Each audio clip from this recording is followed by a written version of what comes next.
Hi hello good morning. ഇന്നത്തെ സുന്ദരിയെ കണ്ടോ? Chinese ബോൾസോ ആണേ. ഇവള് എൻ്റെ വീട്ടിൽ ആദ്യമായിട്ട് ഉണ്ടായ പൂവാണ്. അപ്പം ഞാൻ ആദ്യമായിട്ട് മേടിച്ച് നട്ട ഒരു ചെടിയാണ്. ആദ്യമായിട്ടെന്ന് പറഞ്ഞാൽ ചൈനീസ് ബോൾസ് ഈ കളറ്. അപ്പോൾ നല്ല ഹെൽത്തി ആയിട്ടുള്ളൊരു പൂവാണ് വന്നേക്കുന്നത്. നല്ല കളറുമാണ്. പക്ഷേ ഈ വീഡിയോയിൽ കാണുമ്പോൾ അത്രയും നല്ല കളറായിട്ട് തോന്നുന്നില്ല.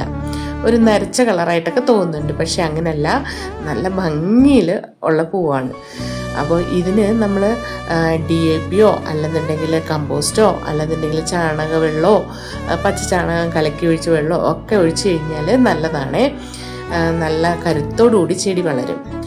അപ്പോൾ ഞാൻ ഇനിയിപ്പോൾ വളമൊന്നും ചെയ്തിട്ടില്ല, കമ്പോസ്റ്റ് ഇട്ട പോട്ടി മിക്സാണ് ചെയ്തേക്കുന്നത്. അപ്പോൾ ഈ സുന്ദരി ഇഷ്ടപ്പെട്ടാൽ ഒന്ന് ലൈക്ക് ചെയ്യണേ, കമൻറ്റ് ചെയ്യണേ, സബ്സ്ക്രൈബും ചെയ്യണേ. അപ്പോൾ ഇത്രയേ ഉള്ളൂ. Okay, thank you.